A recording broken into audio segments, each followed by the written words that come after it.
bla bla bla bla bla. SNMPTN selanjutnya apa? Maret lalu, di tahun 2021, 500.000 siswa berharap dalam hati mendoakan semoga lulus SNMPTN. Kenapa? Karena jalur ini dianggap jalur istimewa untuk mereka yang beruntung. Privilege-nya bisa leha-leha tanpa perlu debar-debar di saat teman yang lain mati-matian belajar buat SBMPTN. Dan beruntungnya, aku salah satu dari 100.000 siswa yang diterima lewat SNMPTN. Hari pertama setelah pengumuman, aku masih merasa senang untuk itu. Sayangnya, besoknya tidak lagi. Semuanya seperti kembali ke tempat semula. Nothing special. Mungkin beberapa pendengar sekaligus pembaca video ini akan marah dengan perkataanku. Tapi maaf, kenyataannya seperti itu. Entah aku yang kadar emosinya sedikit atau setelah pengumuman seminggu penuh, aku bolak-balik urus administrasi.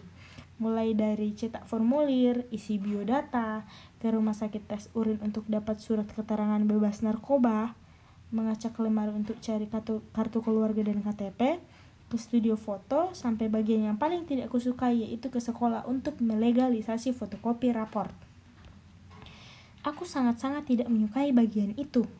Bayangkan saja, harus antri berpuluh-puluh menit karena orang tua temanku yang memfotokopi rapor temanku lebih dari 5 rangkap dan lebih ruwet lagi saat mengantri legalisasi fotokopian itu. Setiap lembar harus terkena tinta stempel logo sekolah.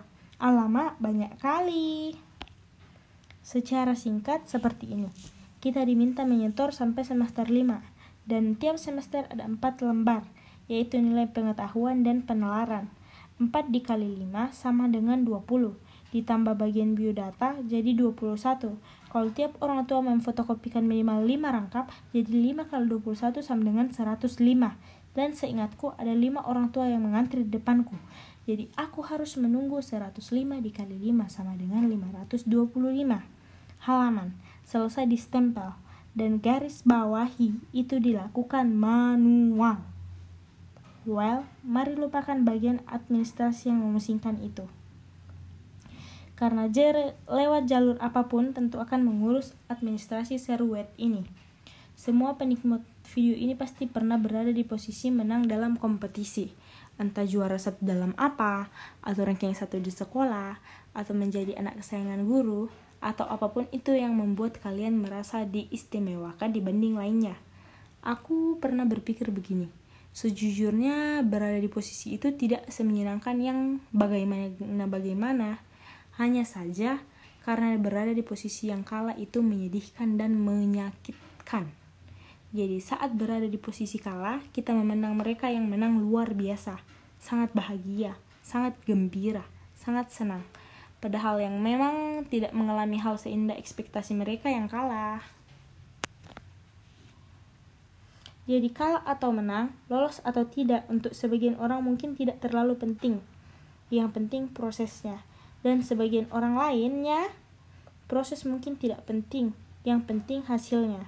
Tapi alangkah indahnya, sungguh betapa hebat luar biasanya, ya mulai lebay, kalau kita mementingkan keduanya. Menikmati prosesnya dan berorientasi pada menang dan lolos. Karena itu yang dilakukan beberapa tokoh utama dari novel-novel kesukaanku yang menjelang matinya berdialog tidak menyesali hidupnya. Bagaimana denganmu? Masih menikmati proses kan? Masih berjuang sekuat tenaga untuk menang kan?